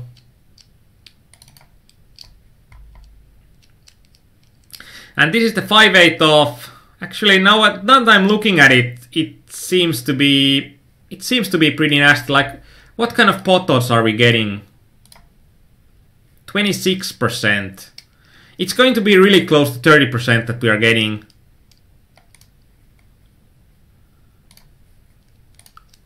Or 30% with the ICM that we are getting. And then I'm thinking that if our opponent is not going to be wide enough, like what's going to be wide enough in that spot? That's going to be pretty... Like 35%, I thought that the opponent is generally would be wider. But if opponent would call or go for with 36%, then it would be any two spot for me. And let's see with some of the worst hands, like 3 deuce off, 7 deuce off. Either of those is going to be the worst hand. And then the 8-4 off, 8-5 off that we had. And like 8-5 off is going to be a profitable call if our opponent opens more than 10.5%. So with 8-5 off, we are always calling. And it's not even close. And also, pretty much this is going to be any two call spot, pretty much. Because I don't see an opponent going for a tighter range than about 25% there. And then it's not going to be like... It's not going to be horrible with deuce 7 off, even if he's going with 15% range here. And I don't see that any opponent would go with such a tight range. So this is one of those spots that I believe that I did the best equity move. And it's also good that if you are looking through your marked hands and you can see hands that you have played well, and it's going to be good. Because then it also increases your self-confidence that if you have played hand well, it's going to feel pretty good for you. So it's going to be good that even when you are checking hands that you have played correctly, you don't always need to find mistakes. In here, this situation where an opponent call with 7-jack suit, 7-jack off. I think in here it's all about, if we know that our opponent calls with 7-jack off, do we shove with 10-3 off? And the judgment is that we don't shove with 10-3 off. And in general, I think that our opponent is calling with... When he's random, he's calling with pretty hands. Pretty hands, and he's calling more with those aces, and that's going to be pretty much the range that I'm thinking that an opponent will call, and then it makes this an any 2 shove spot. And when I'm seeing that my opponent calls with Jack 7 off, I would need to adjust to be a lot tighter in this spot, like then opponent is going for something like 40%. And when he's going for 40%, then I'm going to fold any offsuit then. Whoa. Even king deuce off is going to be a fold then, if our opponent is folding that much. And actually, when I'm thinking that if our opponent calls with Jack 7 off in here, then it just moves like, if we can't shove that much, then we start to limp some of these worst equity hands that are still playing well. Something like 10-8 off, I think it's going to be fine limp, or 9-8 off, and some of these hands that are going Jack 8 suited, 10-8 suited, those are going to be great equity hands to be limped. I don't think that I would limp like something like Ace Deuce suited, and like Ace King suited, Ace Queen suited, I might min raise call. And I might limp trap with some of the top part of the range, but there should also be some of those weaker equity hands that are not good enough to be shoved. But I think that in these stack sizes we can also add pressure to our opponent, because with these blinds and antes we are always having a lot to steal, so we are looking to find spots where we can steal from our opponents. So even if it's like a spot that we are thinking that, oh, we can't shove there, it doesn't mean that we can't steal there. It just might mean that we need to approach the situation differently. This is like the different tools for the job. And not every problem is a nail that needs a hammer.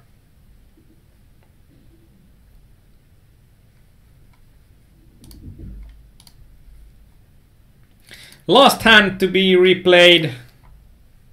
9-10 off. This was about that. I think that these guys are having such a tight range in here. Like when he shoves and he's not the last stack on the table. Like we are the last stack on the table. It gives a huge amount of, like, this guy needs to have a tight range in this spot, because he's risking a lot of equity that he could gain, because it's pretty likely that we need to call this hand or the next hand. Most likely this hand we are all in, and he could get the money by just doing nothing.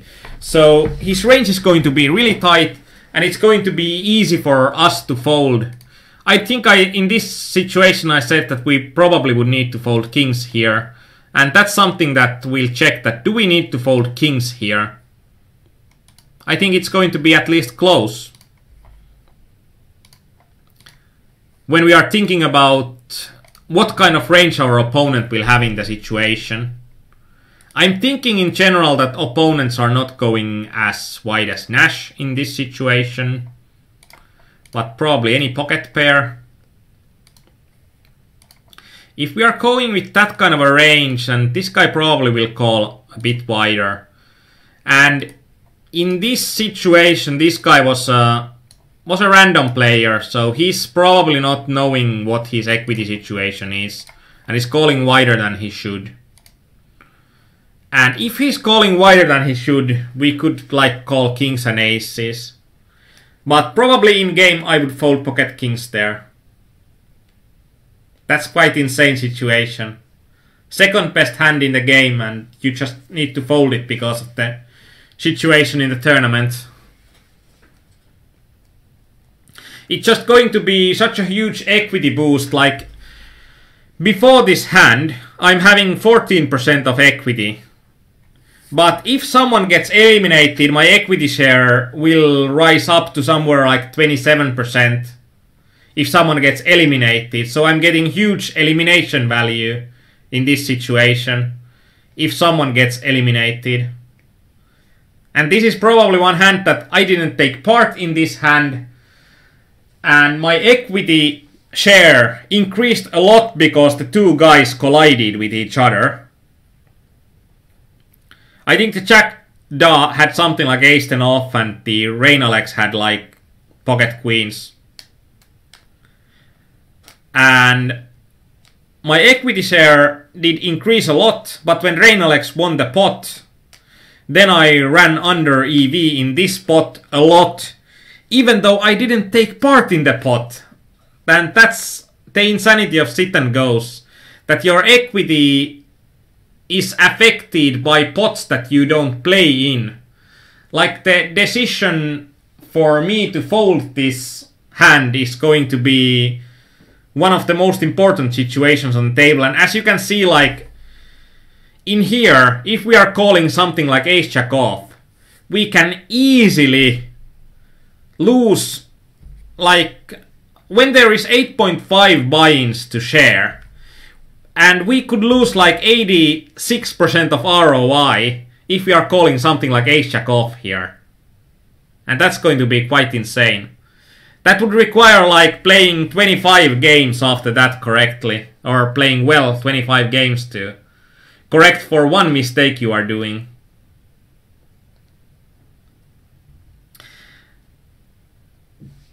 And like right now that we have done the analysis, there have been no questions on the forum side. How wide to call with 5 BBs? In the situation we had like, and it translates the situation a lot. Like in this situation, if we are having 5 BBs, so this is going to be an interesting question on Caleon, and it shows like what a good player thinks on these situations. If we are having 5 big blinds, so it means that we are having 900 chips here. First of all, this guy needs to take a lot more risks, because he's going to be the first one out. So he's going to shove a wider range and going for something like from 15%-ish range, going for something like double the range with the same chip stack himself. So it's not like MTTs where you can early game, you can manage quite well in the early game if you are just looking at chips. But in here, like, the stack depth doesn't matter as much as the situation on the table. And also, if we are having 900 chips, we are having more chips than this Reynolds. And this is important because then we can call a lot wider, and that's all about the permutations of the pots. That the only way for me to get out of this tournament without getting the money if I'm having 900 chips here would be to lose to both of Reynolds and Jack Da. So let's look at this hand, and let's look at this with few modifications. Like, let's first look at it with 5 big blinds. How would it look like? Actually, right now I'm thinking the 30% is really good. And when this guy calls, then we could call like jacks and ace-king off. I think this guy is still calling a bit too wide. Like, this is what's happening in game, even. So I think this is going to be quite close. We are calling like pocket tens and ace-king here. And this is what I like to do here as well, that if we are having 840 chips, let's have one of those. And then we are having one with 842 chips. So difference in chip stacks is 2 chips. How much difference does it make? If we are having 1 chip less than our opponent, actually this is This is one chip less.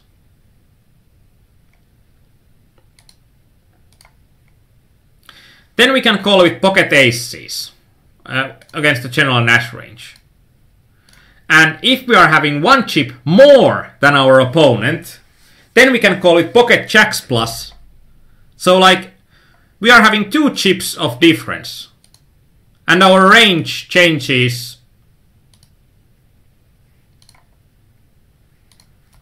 about equal ranges for our opponents, but our own range changes to be 4 times as wide as it used to be. And this is only 2 chips. And huge difference.